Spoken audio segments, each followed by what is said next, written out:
An analyst argues that the pricing of the iPhone 18 Fold could make people less likely to buy it. People might not want to buy the first foldable iPhone from Apple because of how much it costs. On Friday, the broking firm Jefferies lowered Apple's stock rating because its analysts were worried about unreasonable expectations for future iPhone models, such as next year's foldable iPhone.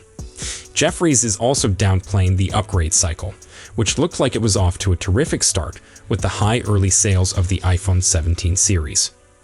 The securities house has lowered Apple's rating from hold to underperform.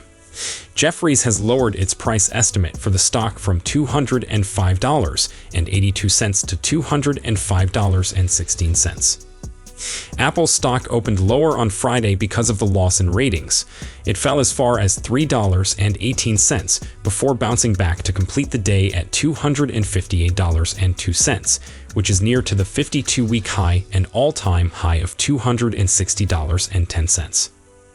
Jefferies adds that better demand for the iPhone 17 is already built into the price of Apple's stock, even if the company's shares are close to reaching a level they have never achieved before. Apple included the Pro Motion display that only Pro versions used to have in its base model. As a result, the iPhone 17 screen boasts a customizable 120 Hz refresh rate for smoother navigation and animations and an always-on display. Jefferies claims that the strong demand for the iPhone 17 has made Wall Street improve its forecasts for the market for next year's iPhone 18 line and the iPhone 18 Fold. They also think that the replacement cycle will be longer than it actually is. The business claims that the present valuation of Apple already prices in an overly bullish iPhone outlook. Jefferies adds that without new technologies that are cutting-edge, robust replacement cycle demand based on reduced costs is not sustainable and could result in lower margins. Additionally, the securities outfit argues that the ultra-thin design of the new iPhone Air has yet to catch on with consumers.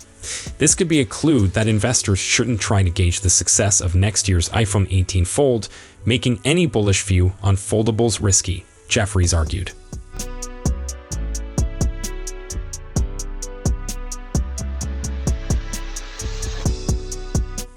Jefferies thinks that the price of the iPhone 18 Fold could be the reason that limits the market for the handset.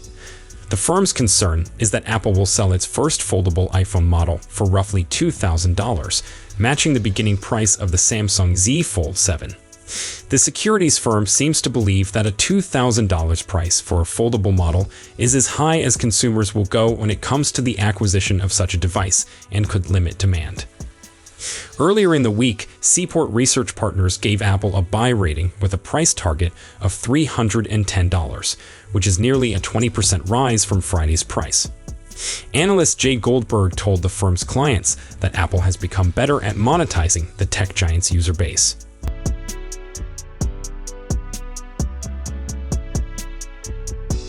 Interestingly, a couple of days ago, we told you that Apple investors are a mix of people optimistic and pessimistic about the stock. Some data from FactSet shows that among the 50 securities firms that they watch, 31 rank Apple a buy or the equivalent. 17 have Apple rated hold. 2 securities houses, including Jefferies, have Apple's stock rating a sell. With Apple on the verge of hitting an all-time high, Jefferies' advice is more of a longer-term stance that takes next year's iPhone 18 series into account, including the iPhone 18 Fold. The securities house appears to believe in that old Wall Street adage, buy the rumor and sell the news. What this implies is that as speculations about a new product, like the first foldable iPhone, start making the rounds, investors start buying the stock, and that finally, when the phone is launched, profit-taking takes over and drives the market down. Next, Apple's first foldable iPhone expected in 2026. Key rumors so far. Apple is anticipated to debut a new foldable iPhone next year, based on several rumors and trusted sources.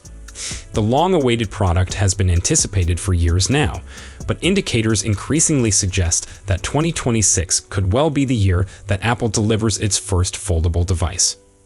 Today, we've compiled an updated set of significant data that have been released concerning Apple's foldable iPhones so far. According to Bloomberg's Mark Gurman, Apple's foldable iPhone is similar in appearance to Samsung's Galaxy Z Fold, which uses a book-like folding mechanism, rather than the clamshell design of the Samsung Galaxy Z Flip. Industry analyst Ming-Chi Kuo anticipates the foldable iPhone to measure between 9 and 9.5 millimeters when folded and roughly 4.5 to 4.8 millimeters when unfolded. More recently, Weibo-based leaker Instant Digital has reported that the foldable iPhone will have a thickness of at least 4.8 millimeters. When folded, users will interact with a 5.5-inch outer display that is similar to a regular iPhone screen, while unfolding it will show a larger 7.8-inch iPad-style screen. The inside display is believed to be almost crease-free, thanks to Apple's usage of a metal plate that can disperse and regulate the tension caused by bending the display. These dimensions have been validated by two trustworthy sources. According to one rumor, the inner folding panel will have a 4:3 aspect ratio and use a 2713 by 1920 resolution, while the outer display will have a 2088 by 1422 resolution. The foldable iPhone reportedly includes a titanium frame, with the hinge fashioned from a combination of titanium and stainless steel, according to Kuo. Apple is rumored to be employing liquid metal in the hinges to boost longevity and assist in minimizing screen creasing. Liquid metal, made via a die casting method, has been chosen by Apple to address these two frequent concerns with foldable devices, according to the expert. 3. Cameras. The foldable iPhone is expected to contain a dual-lens rear camera, with a front-facing camera for both folded and unfolded modes, according to Kuo. Bloomberg's Mark Gurman recently validated speculations that the smartphone will contain 4 cameras consisting of one front camera, one inside camera, and 2 rear cameras. Prolific Weibo-based leaker Digital Chat Station reports that the back dual lenses will be 48 megapixels apiece. Other sources have suggested that the inner display contains an under-screen camera, while the outside display, in the device's folded configuration, will have a punch-hole camera.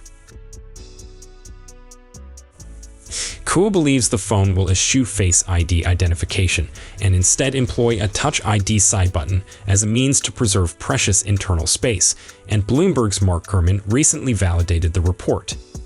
Apple has already implemented Touch ID into the side button of the iPad, iPad Air, and iPad mini.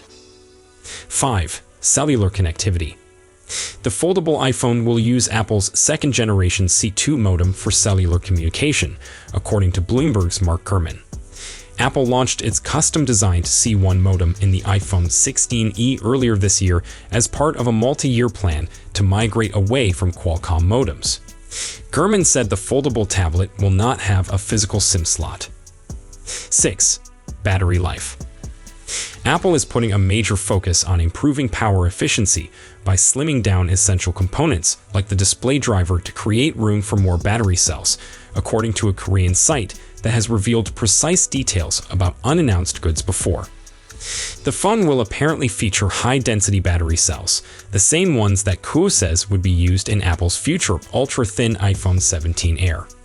Expect the C2 modem to be quicker overall, and for it to receive mmWave support in the United States.